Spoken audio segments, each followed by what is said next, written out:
evening. Here is the news at 6. First, the highlights. Lawmakers hail Lagos Traffic Radio for professionalism, people-centric programs. United States government launches mentorship program. Others for Nigeria's creative sector. On a foreign scene, 8 sailors die. Others missing as South Korea-flagged tanker capsizes off Japan coast. And in sports, Minister commends Governor Sanwo-Olu for rapid sports development. And now the details. I am Akan Usen.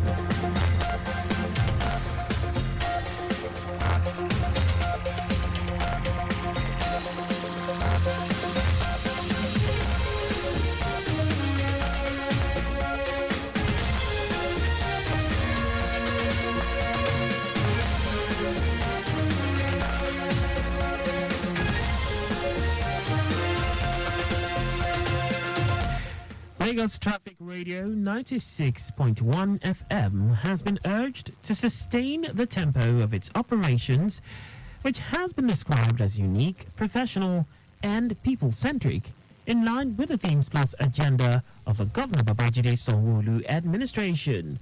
Chairman, Lagos State House of Assembly Committee on Information, Strategy and Security, Olukayode Ogundipe, gave the charge when he, alongside other members of the committee, paid a working visit to the station. Ogundipe, who commended the professionalism level displayed by the management and staff of the station, called for more collaboration with other government agencies and corporate bodies in the delivery of timely traffic information and travel advisory to Lagosians. He also assured the management and staff of the committee's support in delivering its mandate, while also calling on listeners and other Lagosians to offer their support to the station to enable it to serve them better and in line with global best practices. Whatever efforts you have to put to make your reports more accessible to the public, I mean, something we should encourage. And you also have to have collaborations with some of those that are outside there that are also in that business. Like I told the chair, don't limit your strength. On his part, Chairman, House Committee on Public Procurement, Samuel Akpata, commended Lagos Traffic Radio for maintaining an outlook which projects the agency as a world-class entity, while attributing the station's outstanding performance to effective team spirit between the management and staff. In fact, if they ask me outside about 96.1 FM, the way I'm seeing it today is surprising to me. I don't know that they have all this equipment that we can see everywhere in Lagos at the same time. Earlier, General Manager of Lagos Traffic Radio, Akan, while receiving the visiting delegation, described the station as a homegrown solution established by the state government to address perennial traffic gridlock and assist Lagos residents navigate around the metropolis through timely traffic information and travel advisory. Akan explained that through various reforms such as timely travel information on waterways, aviation, railway and road, the station's live motorbike reporters, the live camera update legacy project, active collaborations with stakeholders, the station is impacting value daily to the lives of Lagosians. All those reforms are able to ensure that we give Lagosians value as they exist, as they move from one end to the other in Lagos. We didn't stop there because we believe that we are in a modern age. We need for us to embrace technology and not be overemphasize. The digital media were operating here before were rejected. The general manager also pledged that Lagos Traffic Radio, in line with the T pillar of the Themes Plus agenda, will continue to deploy innovative initiatives which befits a 21st century economy Lagos. Lagos State government says it will strengthen its collaboration with stakeholders in the health sector to tackle the menace of quackery and other unprofessional practices capable of undermining the integrity of its healthcare system. This is a means to safeguard public health and maintain quality healthcare standards.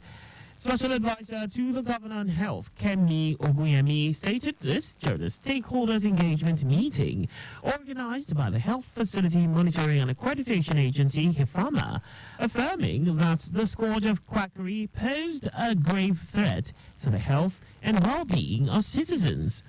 As part of the strategies to stop the operations, unlicensed medical practitioners, Oyemi said the government is committed to regular inspections of healthcare facilities to ensure compliance with licensing and regulatory requirements, as well as improving public awareness campaigns to educate the populace about the dangers of seeking medical treatment from unqualified practitioners as some of the strategies that will help nip quackery in the bud.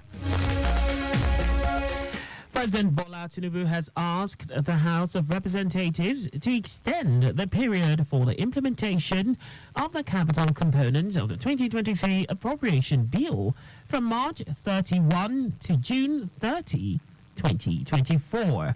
In a statement read on the floor of the House by the Speaker, Tajuddin Abbas, the President also asked the House to extend the implementation of the Supplementary Appropriation Act from March 31 to June 30. He said the extension became necessary to ensure that the provisions of the two acts are fully implemented. Abia State House of Assembly has passed a bill to stop payment of pensions to former governors and their deputies in the state. The bill was sponsored by the majority leader and member representing Arochukwu State Constituency, Uchenna Okoro. The Speaker, Emmanuel Emerua, announced the bill's passage after its first and second reading consideration at the Committee of the Whole and its third reading during plenary. Emerua said the bill will reduce the state government's expenses and redirect resources towards development. According to him, the bill, once assented to by the governor, will be referred to as Abia State Governors and Deputy Governors Repeal Law 2024. And now to the rest of the stories. The United States government has announced 3 new opportunities for Nigerians in the creative economy sector and also launched the Africa Creative TV (ACTV) initiative. U.S. Assistant Secretary of State for the Bureau of Educational and Cultural Affairs, Lee Satterfield, made the announcement while delivering a foreign policy speech at the University of Lagos. She is currently in Nigeria on an official visit till March 22. Satterfield, in her remarks, underscored the Biden-Harris administration's commitment to deepening educational and cultural ties between Nigeria and the U.S. She also said the ACTV will focus on professional development and network building between television writers, producers, and those in the technical fields, including art direction, cinematography, editing, and inline producing, among others. The Secretary stated that the second program being launched was the American Music Mentorship Program, a partnership between the U.S. and the Recording Academy, the Grammys. Vice Chancellor, University of Lagos Folashade Ogunshola, said for over 5 decades the institution had supported people and scholars from various U.S. programs and activities.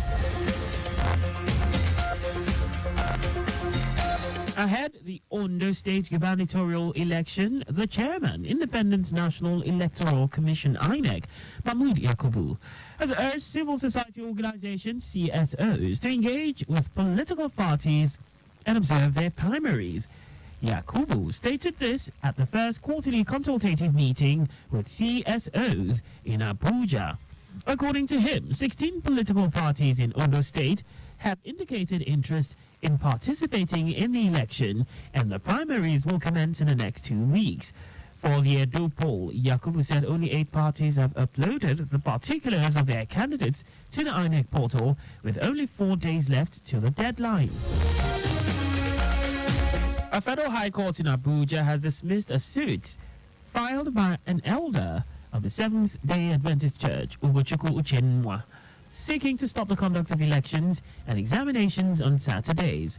The plaintiff had contended that fixing elections and examinations on Saturdays violated his rights and that of other members of the church to freedom of worship. Uchenwa prayed the courts to declare the fixing of elections and examinations on Saturdays unconstitutional. In the alternative, the plaintiff prayed the courts to order the defendants to allow him and other members of his church to vote or sit for examinations on any other day of the week, including Sundays. Listed as defendants in the suit were the President, the Attorney General of the Federation, the Minister of Internal Affairs, the Independent National Electoral Commission, and the Joint Admissions and Matriculations Examinations. Others are the National Examination Council, West African Examination Council, the National Business and Technical Examinations Board, the Council of Legal Education, and the Ministry of Education. Delivering judgment on the matter, Justice James Omotosho held that the suit was frivolous, vexatious, irritating, and baseless.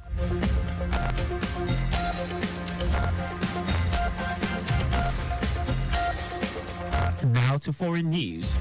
8 sailors have died after a South Korean-flagged tanker overturned over the west coast of Japan. According to Japan's Coast Guard, 1 person was found in a non-life-threatening condition, while 2 others remain missing. Search is still on for another 2 sailors who were on board the Kyoyong-son that capsized off Yamaguchi Prefecture after the crew radioed for help. The ship was reportedly at anchor because of stormy weather, and the Coast Guard said it was carrying 980 tons of acrylic acid. Rescue operations have been taking place close to the city of Shimonoseki in the country's southwest. The Japanese Coast Guard reports that the crew consists of 2 Koreans, 8 Indonesians, and 1 Chinese citizen. In our sports, Minister of Sports Development John Eno has commended the administration of Governor Babajide Sanwo-Olu for swift and rapid development in sporting programs and initiatives. Eno gave the commendation while playing host to the Director General, Lagos State Sports Commission, Lekan Fatodu, in his office in Abuja. He described Lagos as the nation's powerhouse of sports and pledged the federal government's full support in collaborating with the state in sports development. Earlier, Director General, Lagos State Sports Commission, Lekan Fatodu, shared the vision of Governor Sanwo-Olu for sports in the state, as well as the efforts of the Commission in providing a sporting ecosystem, nurturing athletes and talent towards making Nigeria the sports hub of Africa. That's all for the news at 6. Just before we go, ensure the registration mark on your vehicle is clear and visible all times. You can follow us and like all our various social media platforms on X, formerly Twitter, Traffic Radio 961, Instagram Lagos Traffic Radio 961, Facebook Lagos Traffic Radio 96.1 FM. On YouTube, subscribe and watch us live on our channel, Traffic Radio 961. Do you know that the Sanwo-Olu administration provided 450,000 pupils with e-learning devices? You can get more details on the Lagos State Government website. To end the news, here are the highlights of the major stories. Lagos Traffic Radio has been urged to sustain the tempo of its operations, which has been described as unique, professional, and people-centric, in line with the Themes Plus agenda of the Governor Babajide Sanwo-Olu administration. The United States government has announced 3 new opportunities for Nigerians in the creative economy sector and also launched the Africa Creative TV, ACTV initiative. Was told that 8 sailors have died after a South Korean-flagged tanker overturned off the west coast of Japan. And in sports, Minister of Sports Development John Eno has commended the administration of Governor Babajide Sanwo-Olu for swift and rapid development in sporting programs and initiatives. For contact with the newsroom, please send a message to info@trafficradio961.ng. And that ends the news broadcast compiled by Adirayo Idowolaya. I am Akan Usen. Thanks for listening and please stay safe. Good evening.